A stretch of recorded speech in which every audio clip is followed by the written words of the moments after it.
Good morning po sa ating lahat, no? Ako po ay nalulugod na muli ay ma-invite, no, or ma-assign ulit ni Pastor Vic as preacher or pulpit minister sa araw na to. And matagal na rin po akong nakapag preach sa inyo sa inyong harapan. So, nakaka-miss din po pala, Nax, na ako po ay muli, no, na magbabahagi ng inyo pong ng salita po ng ating Panginoon. And ready na po ba tayo na tanggapin ang salita ng Diyos? Naku, mukhang ayaw ah. Amen po ba? Yeah. And napapansin ko po ngayon, no, ay malamig ng panahon, no. Sino po dito ang parang nilalamig ngayon? Ayun, no. Mga alas 5 pa lang, no. So parang yung door ko kasi sa may kwarto, yung may screen door ako doon. Metal kasi 'yon. So pag hawak ko doon nung sobrang lamig nung so pati yung heg ang lamig. So sa inyo ba ganoon? Malamig din. Yeah, so nararanasan natin yung ganitong lamig ngayong January or sana umano pa ng February, no. So baka yung iba sa inyo hindi naman nag-e-enjoy sa lamig, no.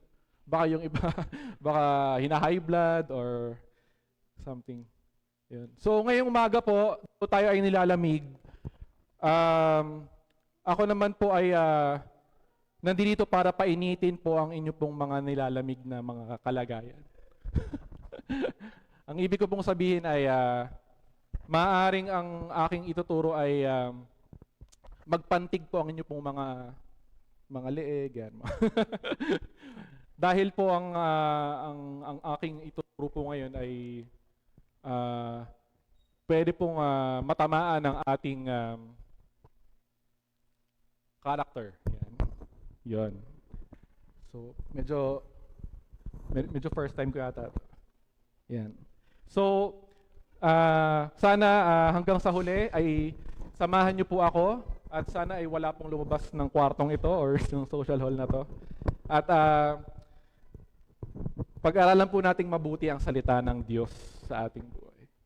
Sige po, tayo po'y tumayo at basahin po natin ang Luke, sa Luke.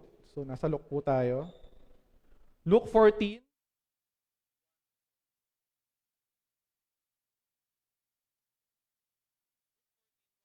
Uh, 1 to 14. One Sabbath, when Jesus went to eat in the house of a prominent Pharisee, he was being carefully watched. There in front of him was a man suffering from abnormal swelling of his body. Jesus asked the Pharisees and experts in the law, "Is it lawful to heal on the Sabbath or not?" But they remained silent. So, taking hold of the man, he healed him and sent him on his way. Then he asked them, "If one of you has a child or an ox that falls into a well on the Sabbath day, will you not immediately pull it out?" And they had nothing to say.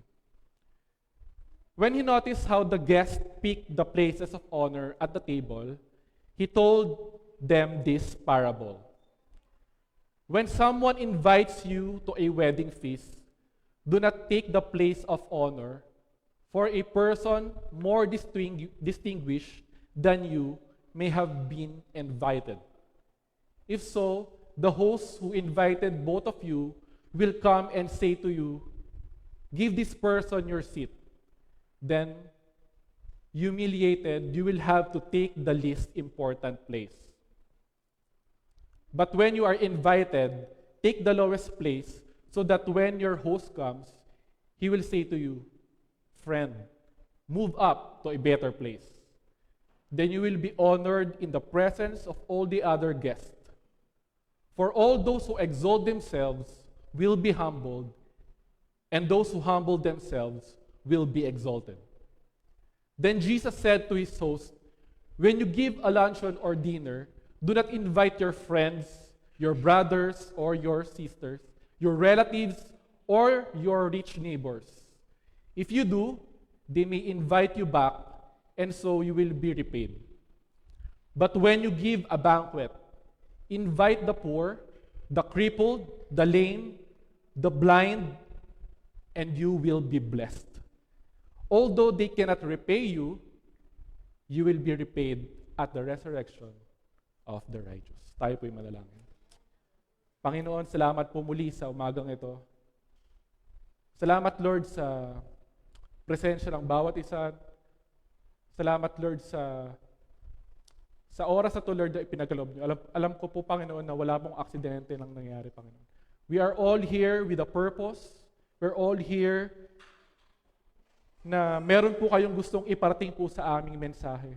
And now, Lord, I pray na ang aming pong mga puso, ihanda niyo po, Panginoon, upang tanggapin nawa po namin ang inyong pong salita, maging gano'n man ito kasakit or gano'n man ito kahirap, Panginoon.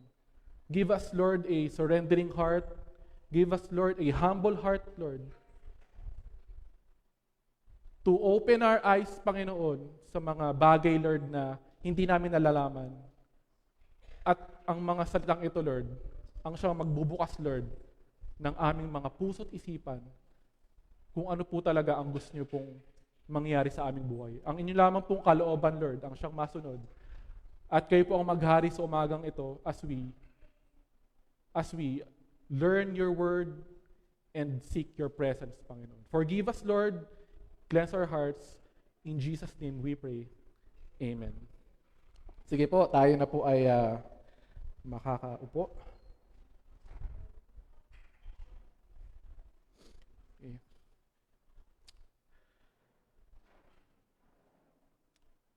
So, sino po nakakatanda sa inyo nung napag-aralan natin last week? So, konting recap lang, no?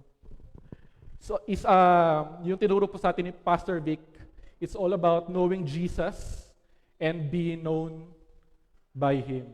So, I hope no nagkaroon tayo ng reflection about this na si Jesus nga no na hindi lang natin basta kilala siya. Dapat mag-strive din tayo para na siya makilala tayo, na yung mga puso natin ay ma-align sa kalooban ng ating Panginoon. And this day, that's my prayer na yung will ng ating Panginoon, yung kalooban niya maging align sa puso natin. So, there's a connection. And sa ngayong umagang ito ay muli dun sa next chapter, Luke 14, ito ay pwede nating ma-connect. No? Parang nakita ko parang may connect dito. So, basahin natin dito sa Luke 14 verse 1. Tingnan natin yung setting na kung anong meron dito. Sabi dito, one Sabbath. So, alam naman natin ang Sabbath is a rest day for them. And when Jesus went to eat in the house of a prominent Pharisee, he was being carefully watched. So, tingnan natin na, kasi si Jesus was invited by a prominent leader.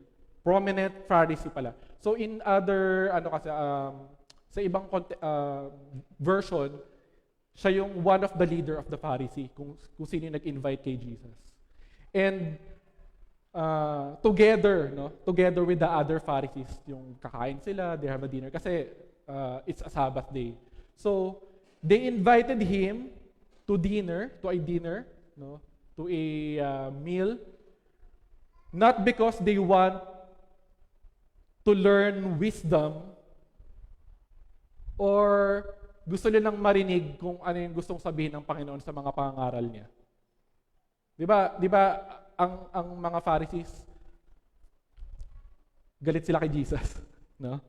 So, not because they care about hearing his teaching, but totally because they want to trap Jesus. They want to see his mistake dito sa event na to, dito sa dinner na mangyayari na to. Invite siya to watch him. Sabi dito, he was being carefully watched. So, inanyayahan siya, pero binabantayan siya. So, naranasan na ba natin yun na in-invite tayo, tapos tayo yung apple of the eye? Tayo yung nasa spotlight, kumbaga na pag ikaw yung dumating doon, wait mo, parang, ang taba na niya. Parang sabihin na parang lahat sa'yo nakapuna, pinupuna ka, uy, ba't siya nandito? Invited ba siya? Uy, sino yung kasama niya? So parang, you're the focus or the attention of that event kung ikaw yung nandun sa place na yun. And ganon ang ginawa nila kay Jesus. They carefully watch Him kung ano yung magiging salita niya, kung ano yung magiging kilos niya. And yung panahon nila parang may mga may mga parang mga marites na. So parang mga living CCTV to mga to na yung mga yung mga mali, yun yung nakikita. And tinitingnan nila or hinahanapan nila ng mali, no? Kung makakatsyempo sila ng pagkakataon laban sa ating Panginoon. So minsan meron tayong parang motto na less talk, less mistake. na kapag meron tayong mga ginagawa o may masasabi, parang ayoko na lang magsalita, parang baka gawin pa yung laban sa atin, no? So parang tatahimik na lang ako. So parang nagiging pag nakikihalubilo tayo, parang ganoon yung nagiging natin, ugali. Pero alam niyo po yung araw kapag si Jesus ay in-invite sa mga lugar, He is invited because of siguro may sickness, no? May problema, magpapalayas ng masamang espiritu, or may mga suliranin sila. But here, sa nabasa natin, ginamit ang okasyon na to, no? Ang event na to, itong dinner na to, upang makakita ng kamalian sa ating Panginoon. So, they despise Jesus, they are envious, no? Nag-iinggit sila sa ating Panginoon dahil maraming nakita nila, marami nang sumusunod kay Jesus, marami naman siyang followers. Nasasapawan na sila. Itong mga Pharisees kasi, gusto nila sila yung nasa spotlight. So they are frustrated about Him. So sa mga past preaching natin dito, every time na makikipag-usap si Jesus sa mga Pharisees, He calls them out. No? Parating nagkakaroon ng tension sa kanilang dalawa. He calls them out about their hypocrisy, no? And about yung basta yung they hate Him. They hate Him, period. So hindi lahat pala ng tao ay napipilis ng ating Panginoon nung araw na yon. So naghahanap sila ng mali, kapalpakan, kung anong nagagawa ng ating Panginoon. So meron lang tayong nagawang tama, 10 times. Pero isa lang yung magawa nating mali, yun ang nagiging highlight sa atin. Naranasan niyo ba yun na ang dami nating ginagawang kabutihan, pinautang mo na, binigyan mo na pagkain, or tinulungan mo sa exam, ganyan. Pero once na may isa lang na mistake na magawa ka sa kanya, yung ka na. Erase na lahat ng mga magandang nagawa mo. And same sa mga taong ito na ang dami nagagawang mabuti ng ating Panginoon. Pero ang hina-highlight nila parati, kung ano yung kamalian na makikita nila kay Jesus. So, may narinig akong joke na, di ba sabi na walang hindi kayang gawin ng ating Panginoon. Lahat kaya niyang gawin. Pero sa pagkakataong ito, hindi pala daw lahat. Kasi hindi niya daw pala kayang i-please ang lahat ng tao. He cannot please. Even today, hindi lahat naniniwala kay Jesus. Hindi lahat sumasampalataya sa Kanya. And many of the people today hates Jesus. So, Kung si Jesus nga sa panahon niya hindi na-please yung mga tao dati, tayo pa kaya na hindi Diyos na, no? Hindi natin kaya ding i-please ang lahat ng tao. So, inilagay tayo sa mundong ito not to please men. Ito yung isa ko sa nakita dito. Not to please men, but to please our God. This is not my main point, pero gusto ko lang i-emphasize na we cannot please all men. Kapatid, gusto mong yung mabuhay na mapayapa, na wala kang inaagrabado, hindi mo ma-sure yun. Pero isa lang ang pwede natin gawin. Hindi natin trabaho na i-please ang mga tao. Ang Diyos ang dapat nating i-please. So how can we please our God? Paano na nga ba nating magbibigyang kaluguran ang ating Panginoon? So, tatalakayin natin yan as we learn dito sa mga verses na pag-aaralan natin. So, sabi sa verse 2, let's read this. So, sabi dito, there in front of him was a man suffering from abnormal swelling of his body. Alam niyo po yung parang minamanas. Sabi sa ibang version, ang sakit na to ay dropsy or edema. Tama yung pagkakaano ko, edema. So, parang siyang merong pag pinindot mo yung yung skin, parang merong tubig ba, nagtutubig ba or something. Nagmamanas, no? And coincidence naman na merong sa event na yon, merong taong ganito na may sakit. So, ito na ngayon yung pwedeng gamitin ng mga Pharisees para ano kayang gagawin ng ating Panginoon? Merong sakit, in-invite si Jesus. Ano kayang gagawin niya? Di ba sa kanila yung Sabbath day is a day of non-working. So, sa mga past verse na pinag-aralan natin, nakita natin kung paano nirebuke sila ng ating Panginoon. No? Doon sa pagpapagaling sa isang woman sa synagogue. And nirebuke sila ng ating Panginoon. Kasi yung mga Pharisees, they think that working on a Sabbath day is parang sa kanila yon, no sa kanila. And sabi dito, and Jesus does heal him in such a way na hindi siya matatrap sa mga balaki ng mga Pharisees na to. Kasi alam ni Jesus na bakit kaya ako in-invite ng mga Pharisees na to? Gusto kaya nilang makinig sa akin. Pero Jesus knows their heart na kaya ako in-invite ng mga to kasi meron tong balak sa akin. And si Jesus, full of wisdom, gusto niyang i-turn things out dun sa trap nila na ituro kung ano yung kalooban ng ating Panginoon. So sabi sa verse 4 and 6, kung mapapansin nyo dyan, they could not reply dun sa mga sinasabi ni Jesus.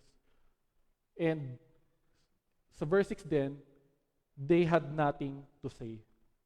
So makita nyo dyan, no? So, but they remained silent. And then verse 6, and they had nothing to say.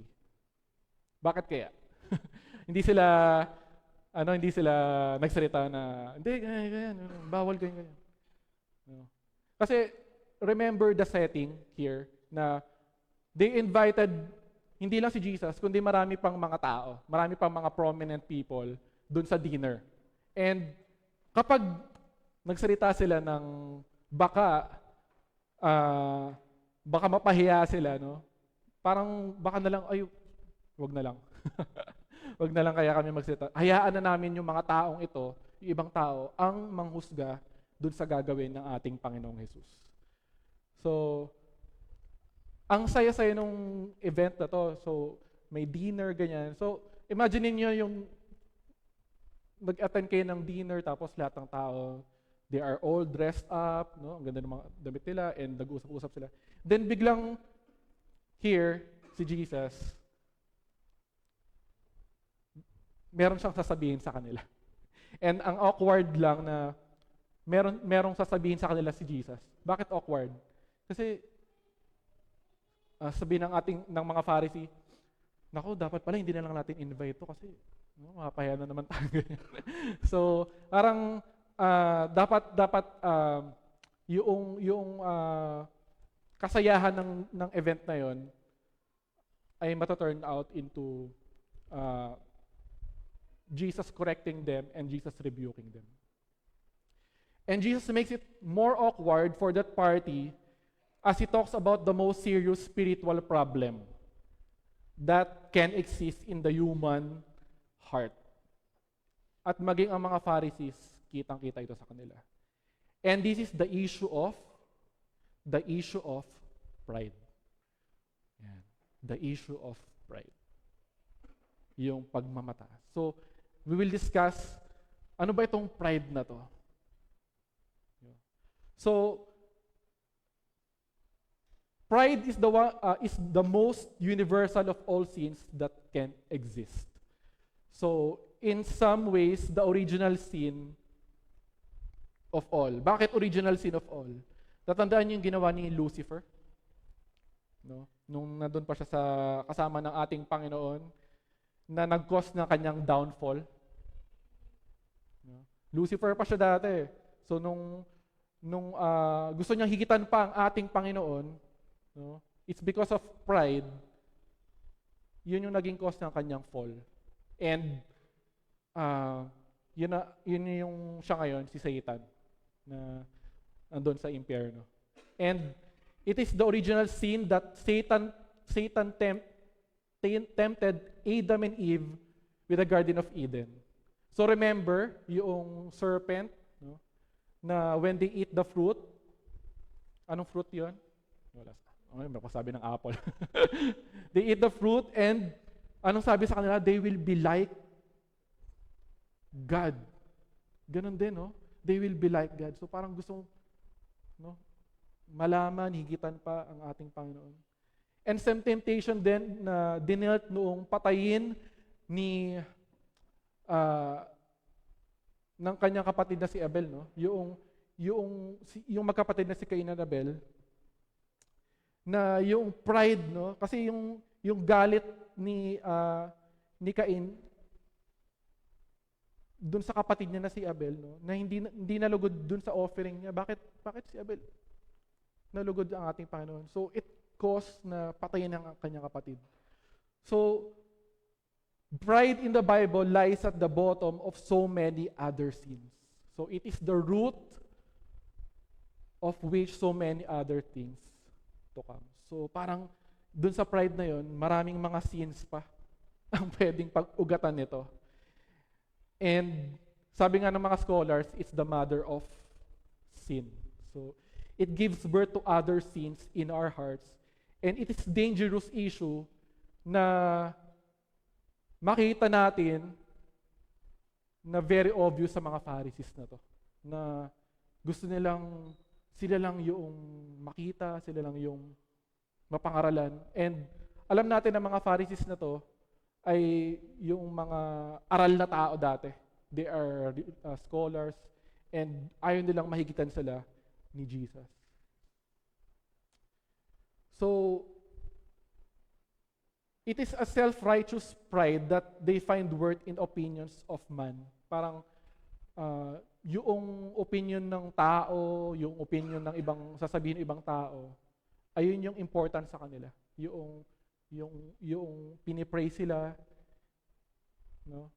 So talagang galit na galit ang mga Pharisees sa ating Panginoon. And Jesus confronts them in their pride.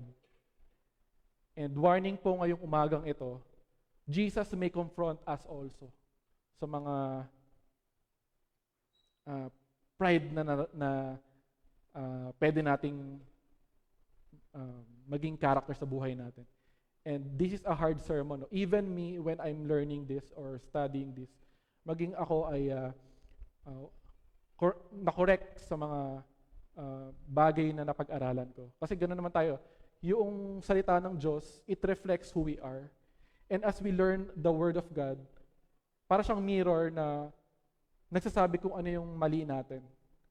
So it is very important na basahin nating mabuti ang salita ng Diyos because ito yung nagre-reveal ng ating kamalian and maitama natin kung ano yung dapat na maitama. So again, this is an awkward tension happening as we continue. So sa verse 7, when he noticed how the guests picked the places of honor at the table, he told them this parable. So hinighlight ko po dyan yung word na noticed. When he noticed. So bago explain yan, so gusto ko lang i-share yung Pinoy setting natin. Kasi eating together, sa ating mga Pinoy, gusto natin kumain, right? Yung pag, labas tayo, okay, kaya. So lahat masaya. And mas sumasaya pa ang kainan natin kapag may halong inumin, hindi. May halong conversation, merong fellowship, doon mas napapasarap ang kwentuhan natin. Kung lahat, imagine natin, kumakain tayo tapos lahat nakakain lang, ganun, tapos tingin na lang gano'n. So, sa mga Pinoy, very parang social, yung ma-social tayo sa kanila. Gusto natin silang kausapin, ma-socialize tayo, and ayaw natin yung parang mga tahimik na So, gusto natin talagang may conversation. So, wala tayong, dati may mga reunion. Sige, kung sino lang pumunta dito sa mga fiesta. So, kung sino lang gustong umupo or kung sino lang gustong pumunta, sige, punta kayo. So, but here, sa context na to, hindi ganon. So, in the historical culture nila, so dito sa dinner na to, may isang klase ng parang event or parang symposium. So, it's like a meeting or conference sa panahon ng Roman Empire na may tinatawag silang social stratification. So, ano ba yun? So, para bang may mga level o estado or hierarchy na nagiging norm sa kanila nung mga panahon na to. And may mga guests na pwedeng umupo closely doon sa mismong host, doon sa mismong event coordinator. Na kapag naupo ka sa ganitong seat, mataas kang tao or may rango ka, may stato ka. Parang may halong politika. So itong dinner na to, yung mga prominenteng tao, isipin natin na doon yung mga president, yung mga senators, yung mga prominenteng tao na merong hierarchy ng paano sila ipepwesto. So, dito sa verse 7, okay, when he noticed how the guests picked the places of honor at the table. So si Jesus din, hindi lang siya yung minamatyagan. Si Jesus din pala, okay, nagmamatsyag din siya. Okay, kala nila sila lang Ako din. Okay. So he told them this parable. So yung notice na yun, okay, parang titingnan natin ang Panginoon ay He knows everything and He is omniscient. Na kaya niyang tingnan yung mga puso ng mga taong ito and meron siyang X-ray vision. No? Meron siyang X-ray vision. Pero dito sa context na to, sinabi na He noticed. He noticed how the guests pick the places. Parang nakita niya na, parang nag-uunahan sila sa mga upuan na dapat ba sa kanila yon or hindi. Kasi pwedeng maging si Jesus, pwede rin niya sabihin na, or ako prominente akong tao, or ako ganito ako, Diyos ako dapat ang mga nandyan sa seats na yan. Pero He is there, siguro naka-lie-back siyang ganyan. And habang tinitingnan itong mga taong to, siguro napapailing siya na how the guests pick the places of honor at that table. And ito yung isa sa nakita ko. Our pride is more visible than we'd like to think. Yung self-exaltation natin sa sarili natin, yung self-promotion natin, it is way more obvious to everybody around us than we actually think. I find this very interesting na meron palang possible pala na hindi mo alam na ganun ka, na mayabang ka. Na lahat ng tao pinagsisismisan ka na, or alam ng tao na alam nila na ganun ka pala, or yabang naman ng taong ito. Pero ikaw sa sarili mo, hindi mo alam. And dito sa pagkakataong ito, hindi na kailangang X-ray vision ni Jesus na he sees their hearts, na ganito sila. Pero he noticed, kitang-kita. He noticed. So Jesus noticed and he told them this parable. No? So minsan ganito yung nangyayari sa atin na, ito example. So, alam mo bro, parang lumapit ka sa kanya, so parang lagi kang nasusunod, parang ikaw yung parating tama, binabaliwala mo yung mga sinasabi namin. Bro, parang medyo ka na yata, parang medyo yumayabang ka na yata. So, sabihan na ba tayo noon na parang medyo ang hangin naman natin. So, and ire-reply niya sa'yo, ha? Ang OA mo naman. Ganun ba ako? Parang di naman, siguro naiinggit ka lang sa akin, no? Kaya mo ako ginagawa. So, kita natin yung character ng yung mga taong ito na minsan yung pride natin, hindi natin nakikita.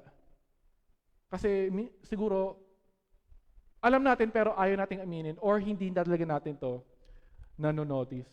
So we think we don't have it, yung small issue na yon, pero it is the sneakiest of all sin. Posible pala na hindi natin makita na tayo ay ma-pride.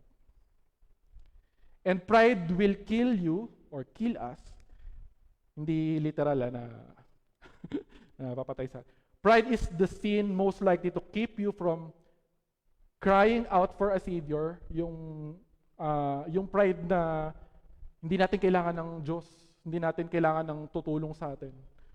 But those who think they were well,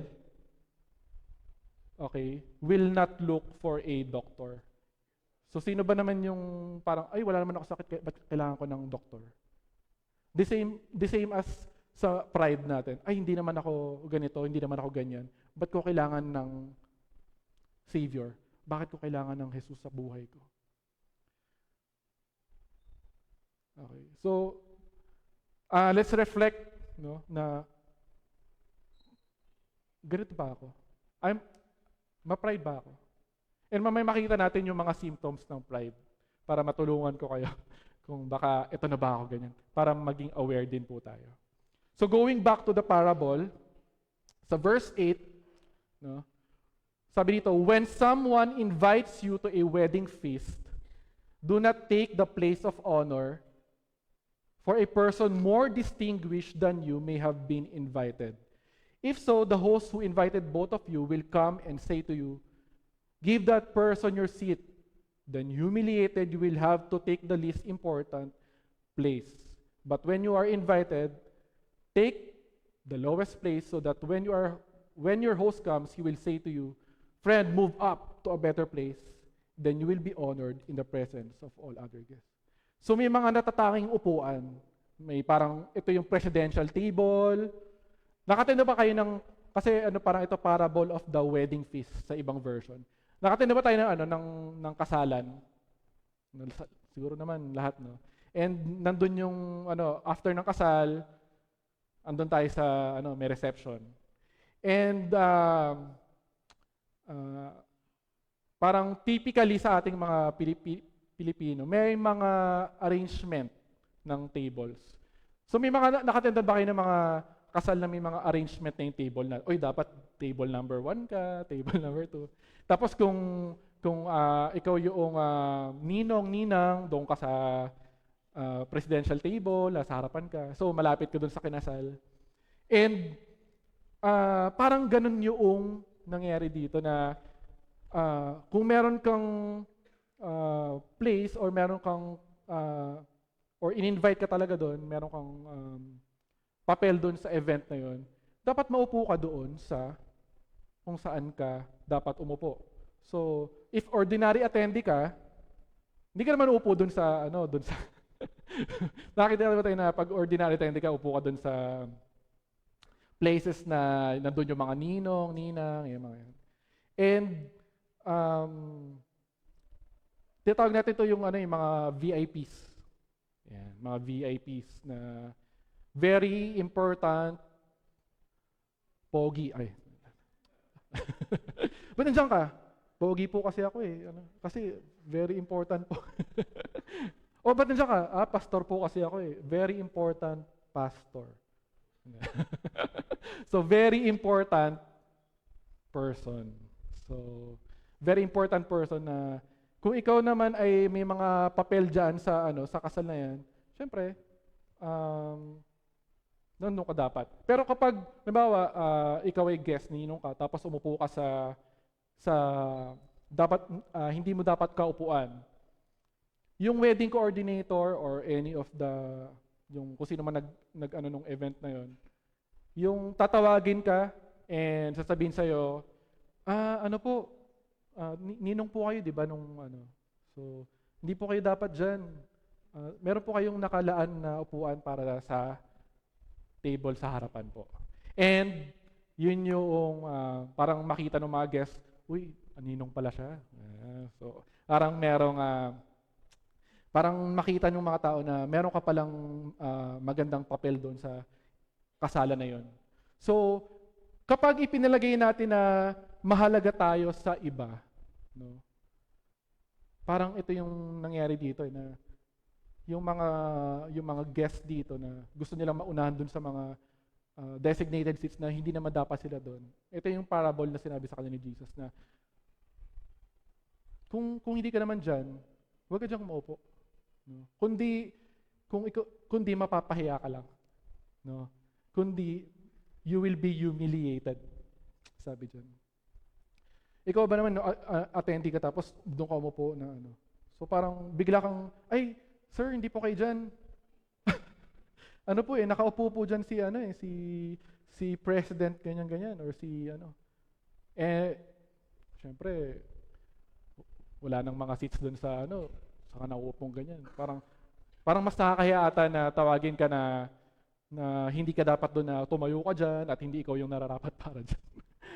So, nakita natin yung mga isip ng mga taong to. And kapag ipinalagay natin na mahalaga tayo sa iba, may tendency tayo na maging mapagmataas, maging mayabang. And tingin natin sa sarili natin ay angat tayo sa iba. So, na-feel ba natin yun na parang ako ganito, ikaw ganyan lang. So, sa social settings natin, makita natin or mahalata natin yung mga taong ganyan. So, kapag may kwento ka, okay, ito yung mga parang medyo kapag may kwento ka, yung meron kayong usapan, gusto niya mas greater yung kwento niya. Uy, kami, nag-Boracay kami, ganyan. Okay. Kami, nag-Japan kami. Okay. Yung mga, yung mas gusto nila, yung kwento nila, mas wow. Okay. Meron din naman yung mga name droppers na, yung may mga kilalang personality na, ako, kadikit ko si president o kadikit ko si barangay chairman or close kami na ganito eh. Okay. So parang merong mga connection ka na pinagmamayabang mo. Or meron din namang mga tao na yung price tagger na parang suot ko Balenciaga, yan. Yung mga H&M and Uniqlo, pangmasa lang 'yan. Hindi ko bet yung mga ganyan, mga parang. So parang okay, ikaw na so Yun na ba yung mga suot natin dito? Ako naka-ano ako ganyan. Ano yung bag ko, Sekosana lang, tapos yun sa kanya. So, Gucci. So parang nagmamayabang tayo.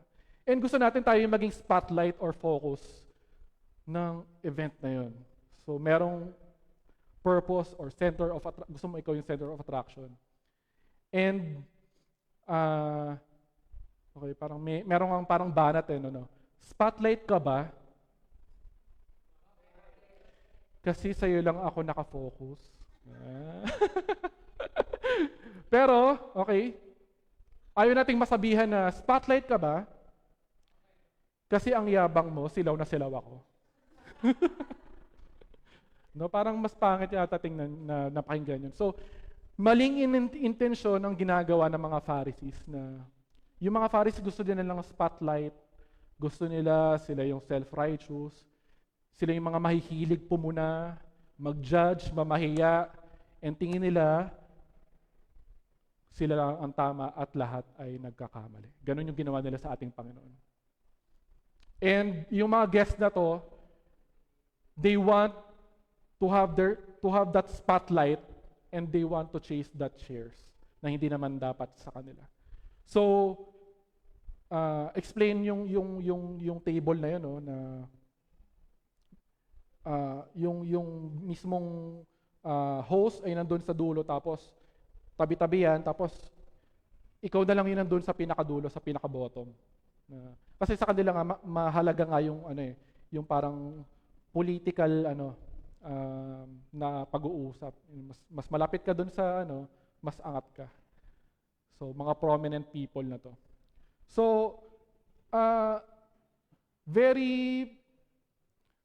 sa panahon natin ngayon, makikitang-kita natin itong mga taong ganito. Na gusto natin nasa VIP seats tayo. We all like to be seated sa mga kinikilalang personalities. Yan, nag-uunahan tayo.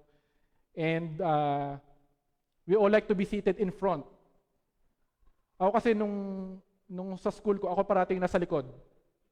Kasi kapag nasa harapan ako, hindi nila makikita yung teacher. Kasi nasa pawang. Okay. So, okay, doon na lang ako sa likod. So, ang parating arrangement ay nasa likod ako. So, humble na pala ako na, no? Hindi, gusto lang natin parang parati tayo nauuna parati sa mga linya. Hindi natin isipin yung ibang tao basta mauna lang tayo. And pati yung mga nagva-viral ngayon sa EDSA, no? Yung merong lane, yung para sa mga VIPs.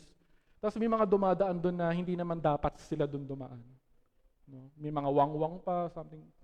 Parang may nakita ko sa Facebook na may mga ganitong VIPs na na-stuck sila doon kasi yung daming stock ng mga bus. So yung nagka-camera doon, sabi niya, deserve mo yan. Kasi nagwawang-wang sila, doon sila, akala nila mabilis doon, pero hindi naman pala. So we want to have that spotlight na yung focus ng attention ay nasa atin. So gusto natin ay maupo sa harap dito sa church. Gusto natin maupo sa harap kasi gusto natin mapakinggan talaga yung sinasabi ni Pastor Vic na gusto kong talagang maaral, ganyan. So baka yung iba sa inyo gusto nang nasa likod kasi natatakot sila baka makita ni Pastor na nagsiselfone, na natutulog na, wala naman sana dito nun. So, okay, so ganun yung nangyayari sa atin na we chase the popularity, the spotlight, and the seats.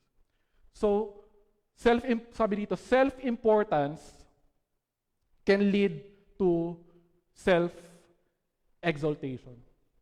Yan.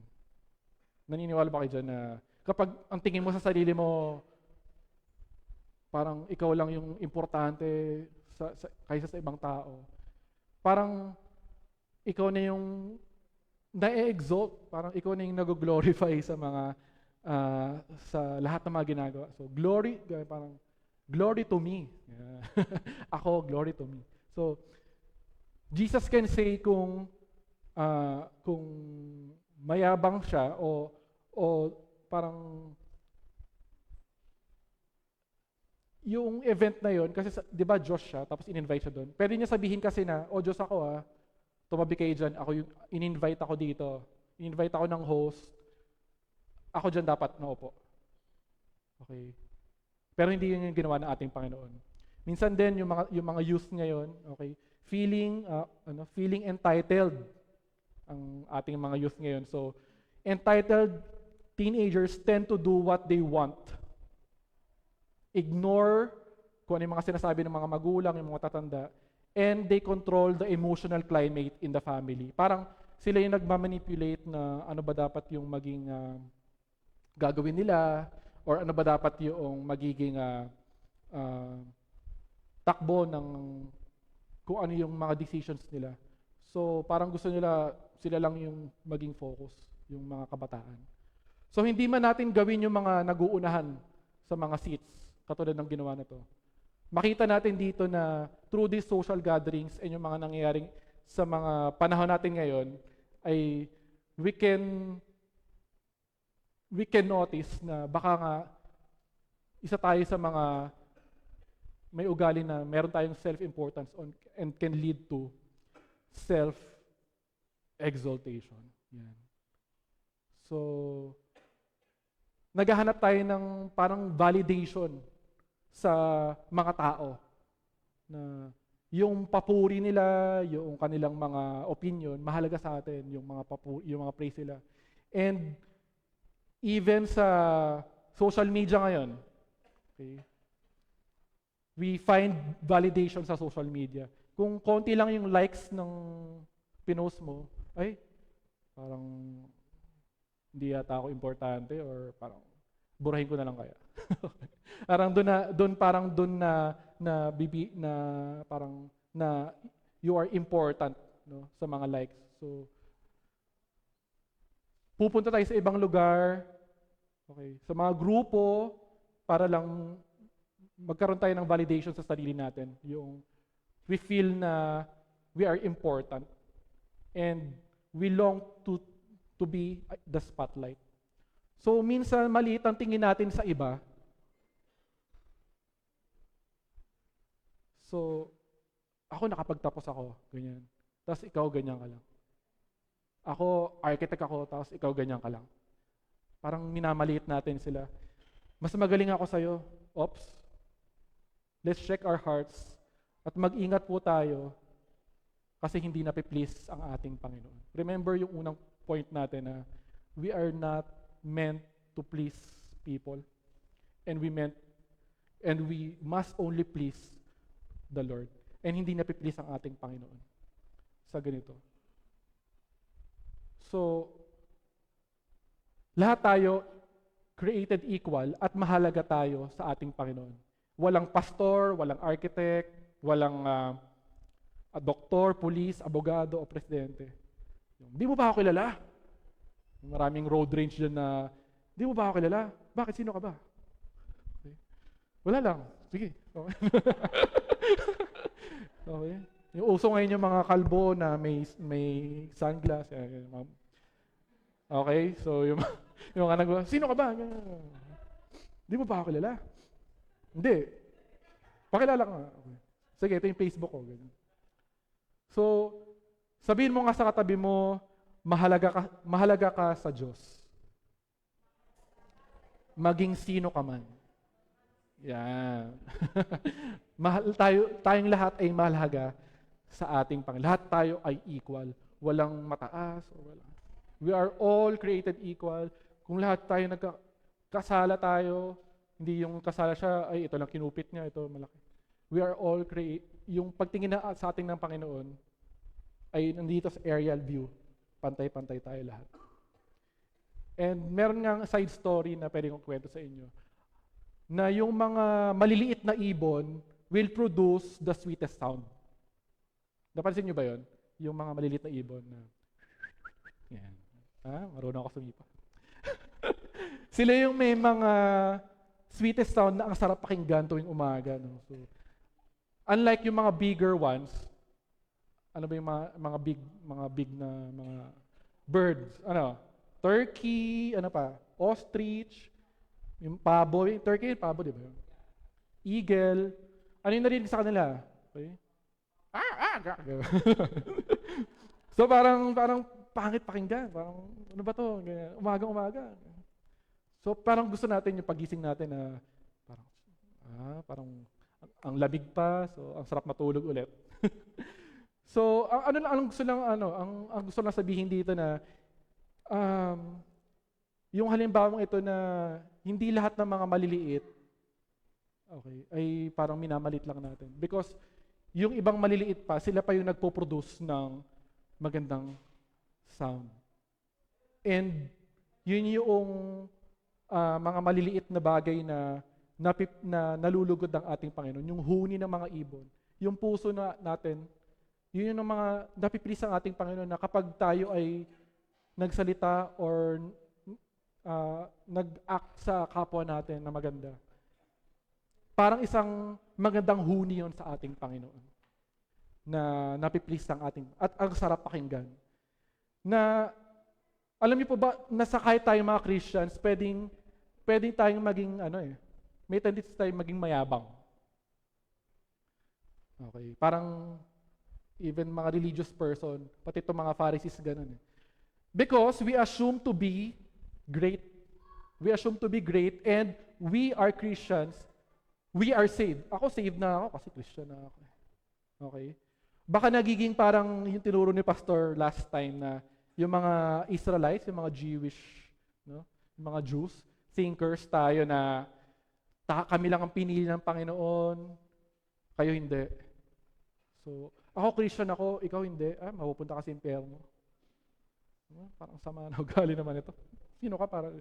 So, okay, hindi porket Christian tayo, okay, hindi na tayo makikipagkaibigan sa mga non-Christians. Lalayuin na natin sila, gusto natin, tayo na lang. Paano yung gusto ng Panginoon na ipalaganap yung salita niya, yung mensahe niya, na i-share yung salita niya? Paano natin sila masya-sharean? So, as a Christian, kung meron tayong ganitong ugali, na minamalit natin iba kasi, so, hindi doon napiplis ang ating Panginoon. And napiplis ang ating Panginoon if we have a humble heart and spirit. At para sa ating Panginoon, isa yung magandang huni sa Kanya at masarap sa Kanyang tenga. So, ang tanong dito, when is the last time we reach out to other people or to the non-Christians? Or to the sick, to the blind, or sa mga kasinong nangangailangan? So sa verse 11, meron dito sinabi si Jesus sa parable na to. Sabi sa verse 11, "For all those who exalt themselves will be humbled, and those who humble themselves will be exalted." So ito yung gusto kong point number 1. Service is more important in God's kingdom than status. Yung service, yung pagsuserve natin sa ating kapwa, di ba tinuturo naman ating Panginoon niya, you serve other people, abutin mo sila. Yun ang mas importante sa God's kingdom, yung kaharian ng Diyos, rather than yung status natin. Ito yung pwesto versus serbisyo. Bayan o sarili, mamili ka. Sino nagsabi nun? General Luna. Bayan o sarili, mamili ka. Okay. So, sa Matthew 23, 1-12, hindi ko dyan sinama, pero in-expose niya dito yung ng mga Pharisees na everything they do is done for people only to see. They make their yung mga suot nila, yung mga magagarbo, and they love the place of honor at banquets and the most important seats in the synagogues. They love to be greeted with respect in the marketplaces and to be called rabbi by others.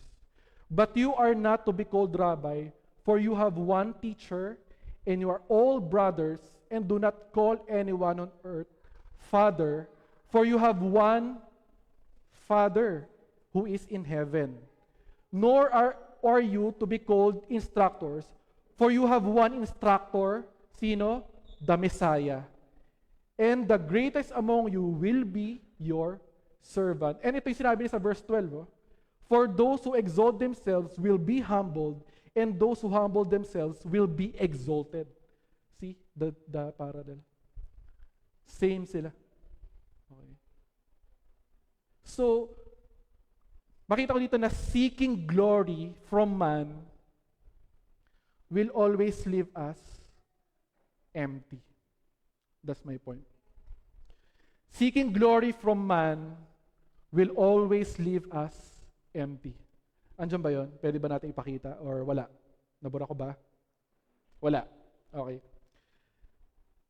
Pero, yun ang gusto kong nakita ko dito na yung pagsisik natin ng exaltation sa ibang tao, hindi yun mapupunan ng satisfaction natin.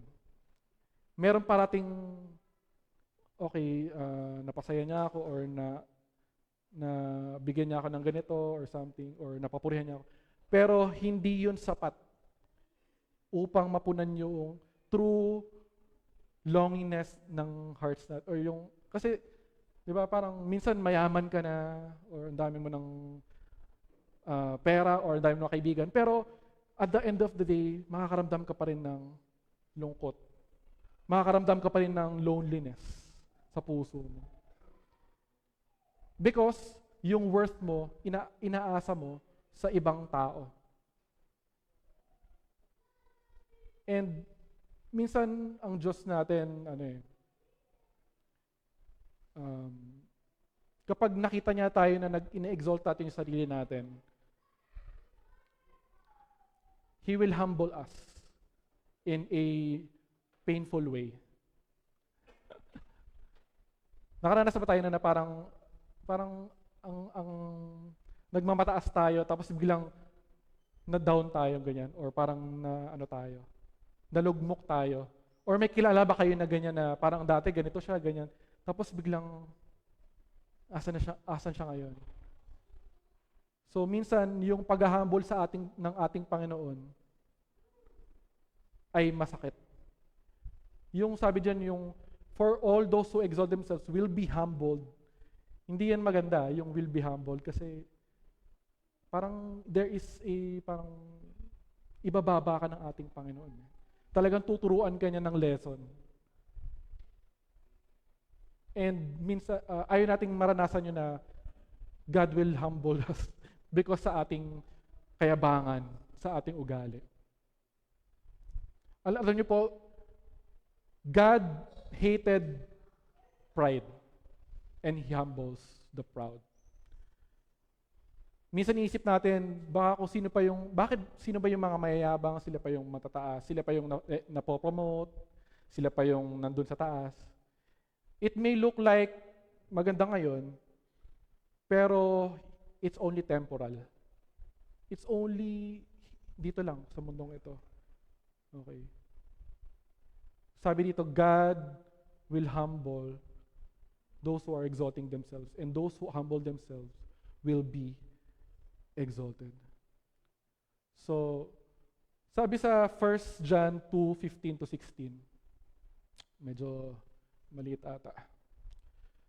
So, for everything in the world, the lust of the flesh, the lust of the eyes, and the pride of life comes not from the Father, but from the world. Yan, nakita, pride of life. Nakita ko sa isang explanation, pwede ba nating i-flash yun?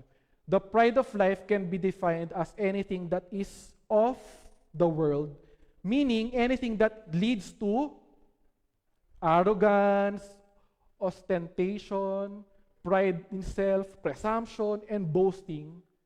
And John makes it clear that anything that produces the pride of life comes from the love of the world. And if anyone loves the world, the love of the Father is not in him. Kasi minsan may nagiging dito parang nami-misconception na lahat ng nasa mundo mali. Pero ang sabi kasi dito, ano man yung mga bagay na nasa mundo na nagli-lead sa pride of life, sa lust of flesh, sa lust of the eyes, yun yung mga dapat na hindi natin gawin. Yun yung mga hindi nalulugot ang ating Panginoon. And whoever does dito, sabi, the world, it desires pass away, but whoever does the will of God lives forever. Saan nalulugot ang ating Panginoon? Kung sino yung gumagawa ng kanyang kalooban. So the Bible speaks clearly and consistently on pride, and there's a ton of verses. Maraming verses natin makita sa Bible yan. So, ang sabi dito, God hates pride. Ito yung mga verses na pwede natin makita. Sige, flash natin. So, papasadahan ko lang ito. Sabi sa Proverbs 8:13, all who fear the Lord will hate evil. Therefore, I hate pride and arrogance, corruption, and perverse speech. Proverbs 16 verse 5, the Lord detests the proud, they will surely be punished. Proverbs 6:16-19, there are 6 things the Lord hates. No, 7 things He detests. Haughty eyes, a lying tongue, and so many. So parang ito yata yung 7 deadly sins. So ano yung number 1 dyan? Guess what? Haughty eyes. Ano ba yung haughty eyes? Yun yung parang minamalit mo yung ibang tao at ang taas mo sa sarili mo. So parang, ba yan? So next, God actively opposes the proud. Sabi sa James 4:6, and He gives grace generously, as the scripture says, God opposes the proud, but gives grace to the humble. So yung opposes dyan, active present tense yan, na hindi lang dahil dun sa sinabi niya dati yan, pero hanggang sa ngayon, God will and may and can oppose you yung mga mapagmalaki. So it's an ongoing active opposition from God. So, another, God humbles the proud. Sabi sa Proverbs 15:25, the Lord tears down the house of the proud, but He protects the property of the widows. So God does exert protection and favor dun sa mga vulnerable, dun sa mga helpless, yun nga, sa mga widow na yun. So Proverbs 16:18, pride goes before destruction and haughtiness before a fall. And Isaiah 2:12, for the Lord of heaven's armies has a day of reckoning. He will punish the proud and mighty and bring down everything that is exalted. So kita natin dito sa mga sinabi ko na to na ang Diyos natin, ayaw niya ng pride. Ayaw niya ng mga mayayabang. Ayaw niya na yung mga nagmamataas. And ayaw niya yung niyuyurakan mo yung mga maliliit sa'yo. So sounds familiar ba na ang nagmamataas ay binababa at nagpapakababa ay tinataas? Doon sa Luke 13 verse 30, indeed there are those who are last who will be first, and first who will be the last. So minsan hindi lahat ng nasa una sila yung mauuna. Okay. So verse 12 to 14, okay. So malapit na tayong medyo matapos. So anong bili ng ni Jesus sa host naman? So sabi dito sa parable of great banquet, sa ibang version. Then Jesus said to his host, when you give a luncheon or dinner, do not invite your friends, your brothers or sisters, or your relatives, or your rich neighbors. If you do, they may invite you back, and so you will be repaid. So parang sinasabi dito na pag nag-invite ka ng isang event or dinner, okay, huwag mong i-invite yung mga brothers.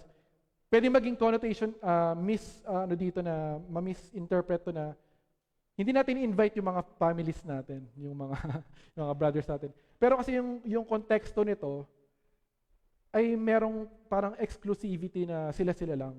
Na parang, you can invite your friends, pero you must also, you must also invite, what? The poor, the crippled, the lame, and the blind. Parang wala kang itatanggi. Wala kang, parang, hindi ko sila invite kasi ano sila, ganyan sila. So yun yung gustong sabihin ng ating Panginoon dito. And kasi dun sa context nito, yung dinner na yon has a ritual purity purposes. Na kapag nag-invite sila ng may mga sakit, Kasi sa panahon nila, yung may mga sakit, they are considered cursed or they are considered sinners. Kasi, ba't ka may sakit? Siguro, galit sa iyan Diyos or may ginawa kang kasalanan. No? So, they consider sick, cursed, or because of their sins. Pero, it is easy to love and help people who is like you. No? Minsan ganito to those who are different from you. Parang mas madali nang nating mahalin yung kaparehas natin Na, uy, ganito ka. Parang malapit tayo sa kanila. Pero yung mga tao bang mga different sa atin, yung mga hindi natin masyadong kauri o ganyan, yung may mga nagle-level tayo. Diba? Parang nagtatangi tayo. So, this goes to my second point na gustong ipaabot sa atin ng ating Panginoon. Sabi dito, God opens His kingdom to everyone. God opens His kingdom to everyone. And, naalala niyo yung teaching ni Pastor na yes, God will open His kingdom to everyone, pero not all can enter the kingdom of God because merong kailangang gawin. And yun yung pinag-aalala natin ngayon. So yung mayroon tayong mabuting pakikitungo sa mga kapwa natin, kahit na hindi sila makakaganti sa atin. Kasi minsan sa inyo tumutulong lang tayo dito kasi alam natin may balik. Dito kasi in-invite lang niya yung sabi ni Jesus sa parable niya, in-invite lang niya yung mga taong ito kasi alam nila na mayayaman tong mga to, meron silang kaya. Kung sila ay nagpakain ng dinner, sila rin, pwede ka na rin i-invite, no? Sa dinner nila or may ganito. So, we have a tendency to help people, no? Na alam natin merong parang reciprocating help sa atin, no? Parang meron tayong tinatangi na, ay, wala naman tong, ano bang ambag mo sa buhay ko?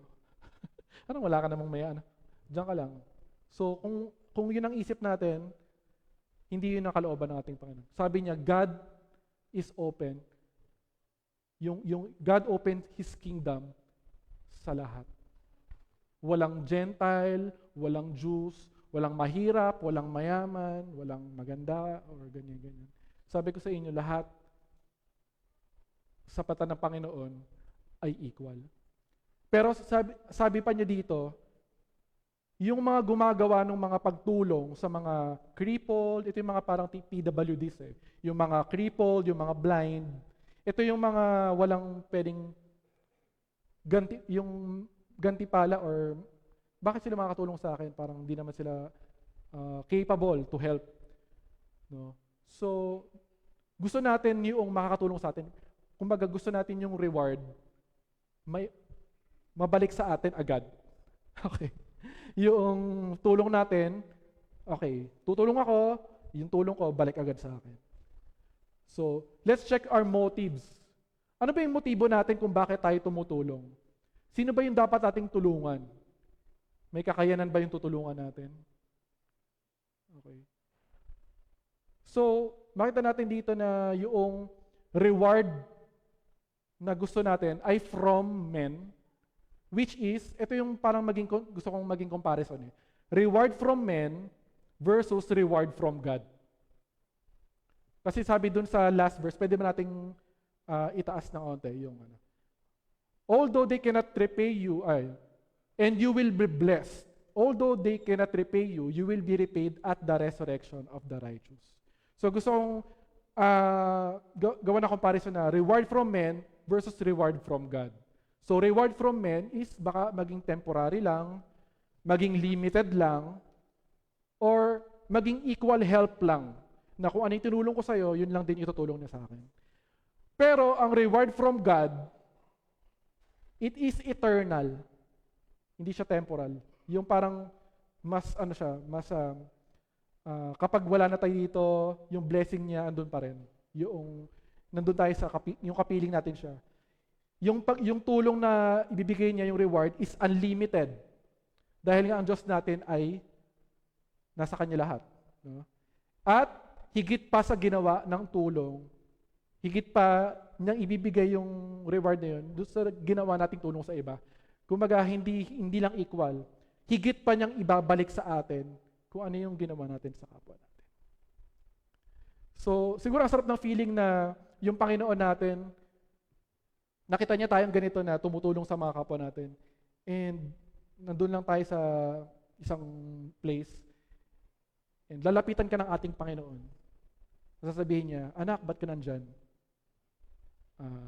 May seat ako na nakalaan para sa'yo. Parang asarap na feeling na pagdating ng araw na tayo ay wala na dito.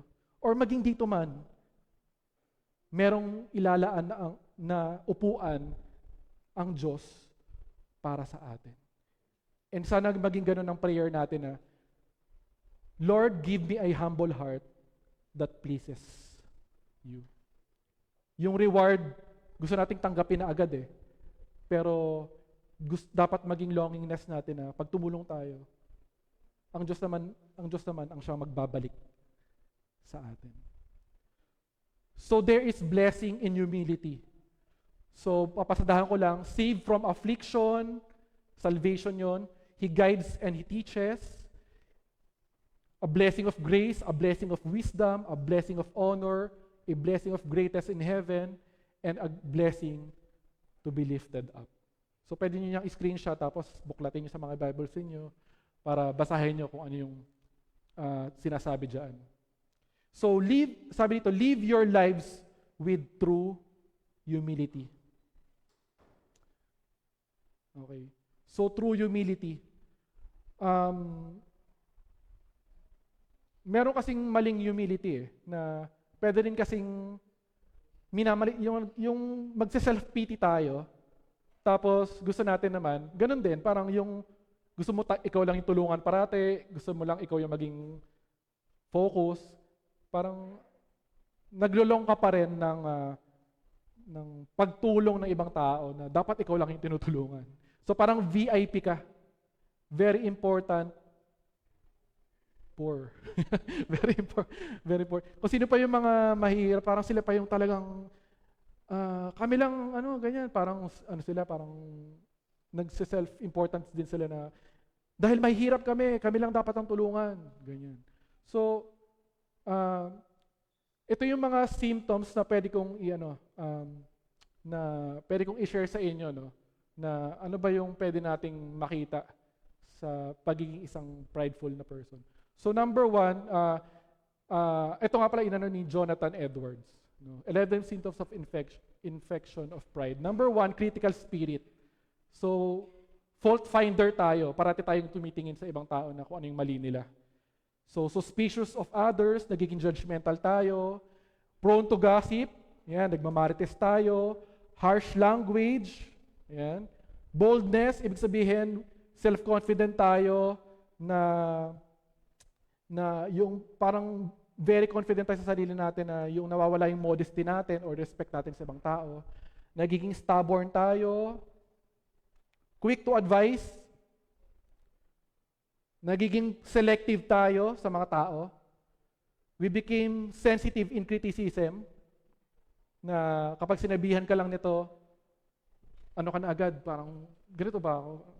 Grabe ka naman, parang hindi tayo tumatanggap ng kamalian natin. And we want to sensitive to praise, and we want to stand out. So, if wala pa dyan yung naka-hurt sa'yo, so mag-isip-isip ka na baka kasi meron kang critical spirit. Na, yung sa mga sinabi ko niyan, baka may inisip kang tao na, uy, ganun siya. Huwag natin isipin yung ibang tao, isipin natin, tayo. So, ano yung dapat natin gawin ngayon? Na in order for us na makita natin na dapat hindi natin gawin itong mga prideful life na to. Ito nakita ko, repent. Repentance is where it all begins. And confession of pride signals the beginning of end of the pride. Kung aaminin lang natin sa sarili natin, tayo ay ganito, ganyan. Or magre-repent tayo na, Lord, oo nga, no? Ganun ako. So it is the start. It is the start na tayo ay magkakaroon ng change of mind, change of heart. Repent. Magsisi tayo sa ating mga kasalanan.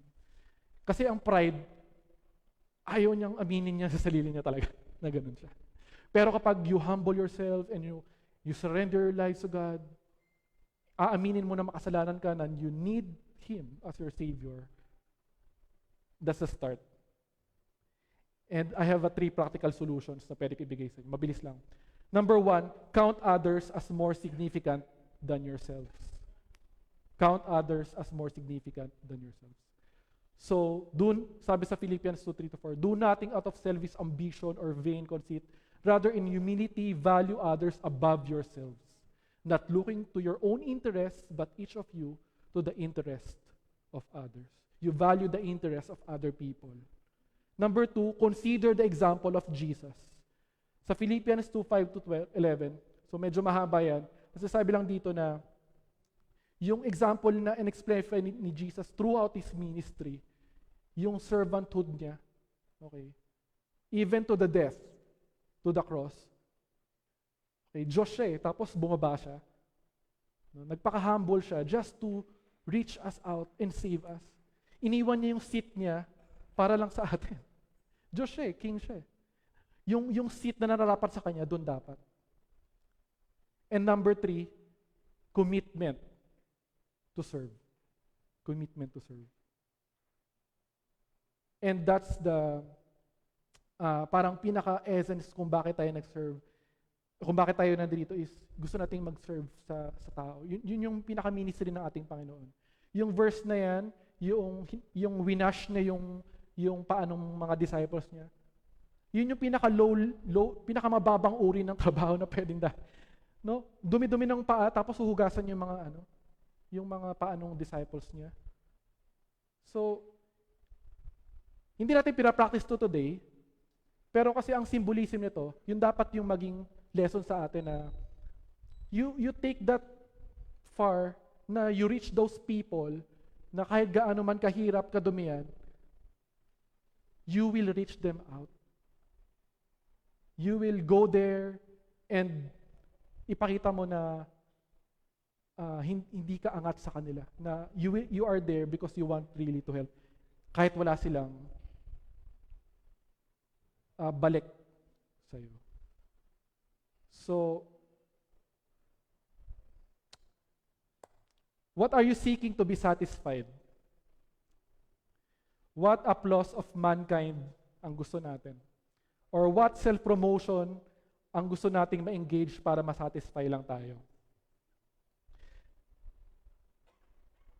Only Jesus can satisfy us in our emptiness. And God is also pleased when we humble ourselves. This is the last verse na gusto kong isip.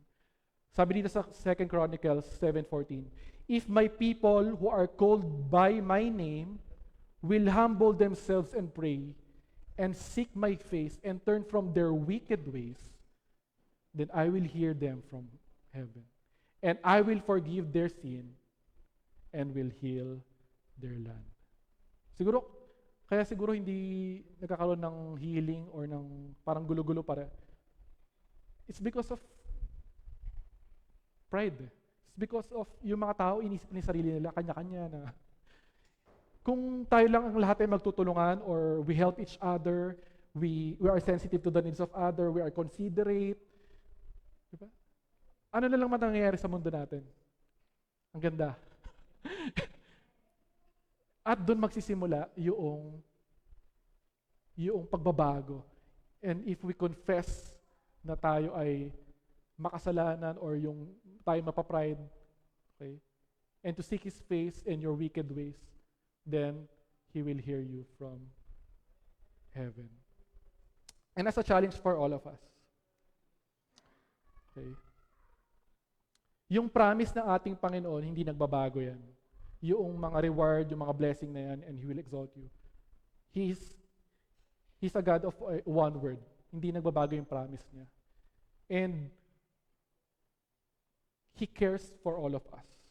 Na yung Diyos, na nag-explainify yung example ng pagiging humble. Okay. Dapat natin gawin sa ating mga buhay. And wala tayong dapat ipagmataas. Kasi lahat ito ay all of God's grace, all of God's blessing. Wala tayo ngayon kung wala siya. It is all about our God.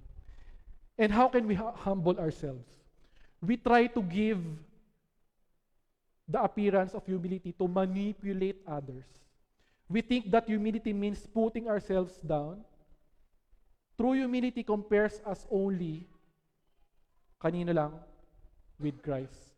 Realize our sinfulness and understand our limitations. On the other hand, we must also recognize our gifts and strengths and are willing to use them as Christ directs. Gamitin din natin po yung mga strengths natin, yung mga binigay sa ating gifts ng ating Panginoon para gamitin natin ito para i-glorify ang ating Panginoon at tumulong sa ibang tao. And humility is not self-degradation. Hindi ito yung, ang liit ko, parang minamalit mo yung tingin sa sarili mo. Pero it is a realistic assessment and commitment to serve. Parang nagkakaroon ka ng, pag hinahumble mo yung sarili mo, nagkakaroon ka ng reflection. Nagkakaroon ka ng self-assessment sa sarili mo na, Lord, ganito ba ako? Lord, mayabang ba ako? Or ano ba itong gusto mong ituro sa akin? So, I encourage you to pray for humility every day. Pray that God will grow this in you and you will be rewarded. Tayo po'y manalangin. Lord God, salamat po sa pagkakataong ito na kinorek niyo po kami. You humbled us, Panginoon. Thank you, Lord, for your word. Thank you for hindi lang basta yung word, Lord, na na-encourage kami, but your word also corrects, Panginoon. Na nakikita namin how sinful we are, how prideful we are, yung nagmamayabang kami, Panginoon. Pero wala po kaming ibang mapagmamayabang, Panginoon, sa sarili namin. Dahil lahat ng ito, Panginoon, ay mula sa inyong biyaya, sa inyong grace, Panginoon. And salamat, Panginoon, dahil tinuturuan niyo po kami sa aming buhay Kristiyano, Panginoon, na habang kami ay lumalakad sa inyo, kami ay nababago, ang puso namin, ang isip namin, Lord, ay nababago, Panginoon. Nawa, Lord, sa amin pong pag-aaral ngayong umagang ito, sa mga napag-aralan or napakinggan po namin, nawa, Lord, ito ay tunay, Panginoon, na tumimo sa aming mga puso. Manatili, Lord, sa amin, Panginoon, na hindi lamang namin mas marinig sa aming mga tenga, kundi ang importante, Panginoon, ito po ay aming maipamuhay, Panginoon. Ma-explainify, Lord, yung example, Panginoon, na ipinakita niyo po sa amin, Lord. Panginoon, we are truly sorry, Lord, kung may times, Lord, na nagiging mapagmataas kami. We think of we are better than other people, Panginoon. And we became selective, Lord, sa mga taong tutulungan po namin. And alam po namin, Lord, na you are not pleased with this, Lord. Galit po kayo sa pride. And ay, Lord, namin na isang araw, Lord, i-humble niyo po kami na masasaktan po kami, Panginoon. Lord, gusto po namin sumunod sa inyo pong kalooban. Sa inyo pong will, Panginoon, yung ministry, Lord, na maging isang tunay na servant, Panginoon, maging isang tunay na follower niyo, Panginoon. And salamat, Lord, sa blessing, Lord, na ibibigay niyo po sa amin, sa reward, Panginoon, na truly, Lord, sa inyo lamang nanggagaling ang blessing, ang reward, ang exaltation, Panginoon.